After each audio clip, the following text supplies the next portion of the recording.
आज हम बातचीत कर रहे हैं अगले हफ्ते दिल्ली में जो नेशनल सिक्योरिटी एडवाइजर्स की मीटिंग होगी। ये मीटिंग भारत होस्ट कर रहा है और मुद्दा रहेगा अफगानिस्तान के जो हालात चल रहे हैं उनको लेकर। भारत मीटिंग होस्ट करेगा जहां Russia, Iran, central Asian countries के एनएसए आएंगे। ऐसा लगता है कि पाकिस्तान के एनएसए नहीं आएंगे और चीन का भी अभी तक कोई जवाब नहीं है। पर ये मीटिंग का अपना एक इम्पोर्टेंस है जब हम देखते हैं कि भारत चेयर करेगा और अफगानिस्तान का जो मुद्दा है उस पर डिस्कशन रहेगी। एम्बेसडर सज्जनहार, जब हम ये देखते हैं कि अगले हफ्ते ये मीटिंग होगी भारत में और Russia, Iran, central Asian countries के एनएसए आएंगे और बातचीत होगी, तो ये कितनी इंपॉर्टेंस रखती है मीटिंग जहां तक अफगानिस्तान की बात है और भारत के जो कंसर्न्स हैं अफगानिस्तान को लेकर उस मुद्दे पर कितनी इंपॉर्टेंस रखती है ये मीटिंग? देखिए, मेरे लिए मैं ये समझता हूँ सिमरन, जो ये बहुत ही महत्वपूर्ण सम्मेलन होगा जो दिल्ली में होने वाला है 10 तारीख को, 2 दिन बाद। और जैसे आपने बताया, जो रूस के एनएसए यहाँ पर आएंगे, ईरान के एनएसए होंगे, और हमको पॉजिटिव कंफर्मेशन मिली है जो भी मध्य एशिया के देशों के एनएसए हैं वो भी यहाँ पर आएंगे। पाकिस्तान के एनएसए मीडिया के हवाले से उन्होंने कहा है, हालांकि मेरे विचार से अभी तक कोई फॉर्मल डिक्लाइन ऑफ इनविटेशन हमारे न्योते का अभी नहीं मिला है, परंतु उन्होंने कहा है मीडिया को जो वो यहाँ पर नहीं आएंगे। और अभी तक चीन से भी कोई साफ जवाब नहीं है जो वहां से वो आएंगे या नहीं आएंगे।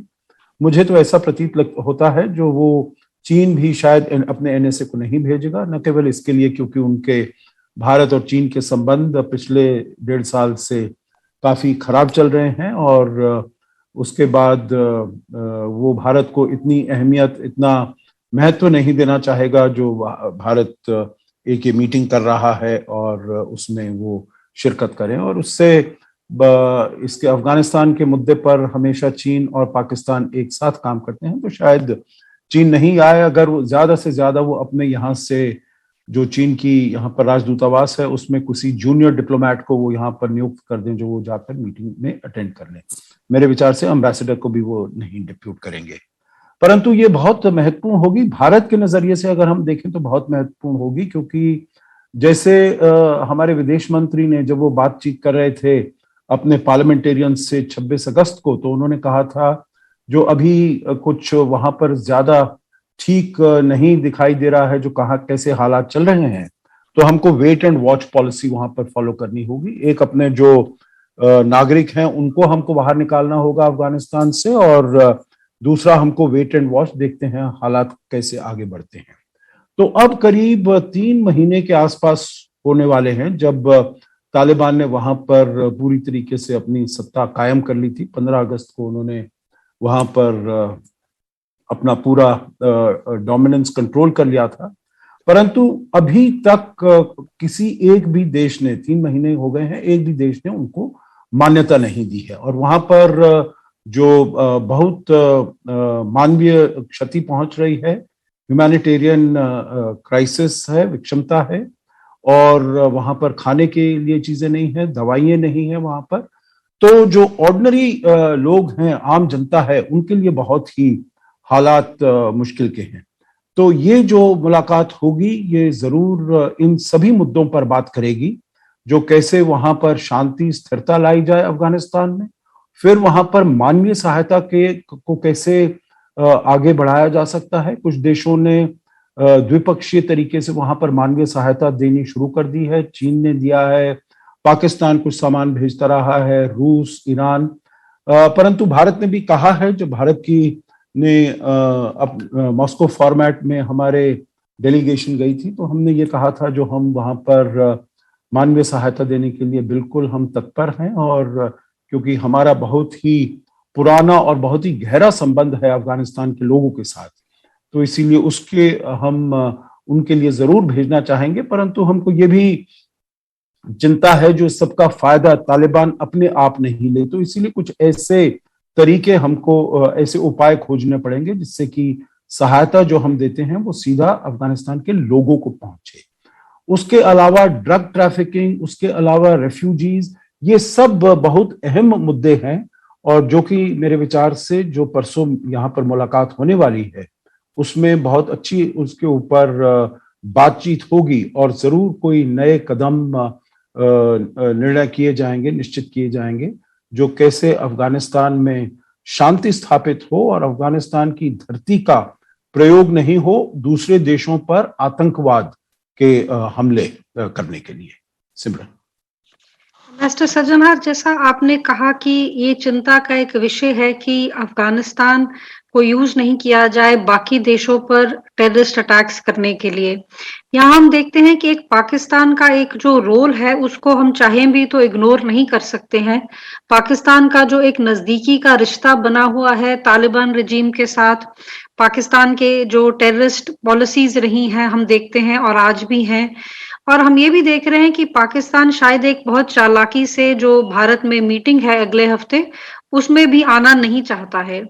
तो ये जो एक पाकिस्तान का रोल है, और जैसा आपने अभी बताया कि चीन का भी आपको लगता है कि अगर रिप्रेजेंटेशन होगा तो बहुत लो लेवल पर होगा, लगता नहीं है कि चीन भी पूरी तरह इसमें भाग लेगा। तो ये जो हम एक रोल देखते हैं कि पाकिस्तान एक तरफ तो इनका तालिबान रजीम के साथ इतने गहरे संबंध है, फिर वो मीटिंग भी अटेंड नहीं करना चाहते। तो इसका हम क्या माने कि पाकिस्तान चाहता है कि भारत जो एक कोशिश कर रहा है सब एनएसएस को इकट्ठा करके एक बातचीत करने की, क्या पाकिस्तान की ये कोशिश है कि ये बातचीत कहीं शायद फेल हो जाए, या अगर वो नहीं आता है तो इसकी जो इम्पोर्टेंस है वो कम हो जाए? आपने दोनों बात कही है, बिल्कुल ठीक है मेरे विचार से। एक तो वो चाहता है जो ये मीटिंग फेल हो जाए। वो ऐसा क्यों चाहता है? क्योंकि वो समझता है, वो हमेशा से कहता रहा है, जो भारत का अफगानिस्तान में कोई रोल नहीं है, भारत को वहां पर प्रेजेंस होनी ही नहीं चाहिए। और पिछले 20 साल में हमने जो इतना काम किया है वहां पर, इतने सारे high impact community development projects किए हैं, इतने बड़े बड़े इंफ्रास्ट्रक्चर प्रोजेक्ट्स किए हैं वहां पर, उनको बसें दी हैं, उनका जो ह्यूमन रिसोर्स डेवलपमेंट है, उनका कैपेसिटी डेवलपमेंट है, ये किया है। तो वो भारत का प्रभाव अफगानिस्तान में पाकिस्तान चाहता है कि बिल्कुल ना हो, बिल्कुल ना बढ़े। तो एक जब तालिबान वहां पर आया, अशरफ गनी बाहर चले गए और अमेरिका की फोर्सेस, नेटो फोर्सेस वहां से बाहर आ गई, तो सबसे ज्यादा खुशी का सबब पाकिस्तान के लिए था जो भारत वहां से निकल गया है। तो इसीलिए वो नहीं चाहेगा जो ये वाली जो मुलाकात है, ये जो सम्मेलन है, इसमें किसी प्रकार की भी इसको सफलता मिले। और वो समझता है क्योंकि उसका इतना बड़ा रोल है और तालिबान की जो वहां पर हुकूमत है उसमें हक्कानी नेटवर्क जो कि आईएसआई के साथ इतनी उसकी सांठगांठ बनी हुई है, अगर पाकिस्तान उसमें नहीं आएगा तो इस सम्मेलन का महत्व कम हो जाएगा। परंतु मेरे विचार से ये पाकिस्तान को और एक्सपोज करेगा, जो वो वहां पर अफगानिस्तान में असल में शांति नहीं चाहता है, परंतु असल में वो अपना वहां पर प्रभुत्व बनाकर रखना चाहता है और इसीलिए वो इसमें शामिल नहीं हो रहा है।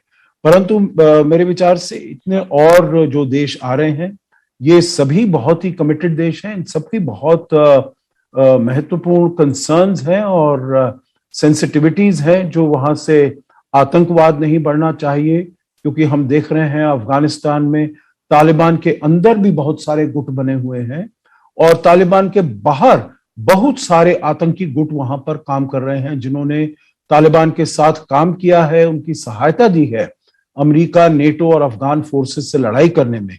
और वो अब चाहेंगे जो वहां पर उसको अपना वो बेस बनाए और जो भी आतंकी हमले उन्होंने करने हैं, चाहे तजिकिस्तान में हो, उज्बेकिस्तान वगैरह में हो, तो वो वहां से कर पाए। तो इसीलिए सभी देशों को, रूस को भी जो बहुत ही इससे चिंता है और इन सब के बारे में मेरे विचार से अच्छी बातचीत होगी और ये कुछ निष्कर्ष निकलेगा जो इसको आगे कैसे डील किया जाए। सिमरन।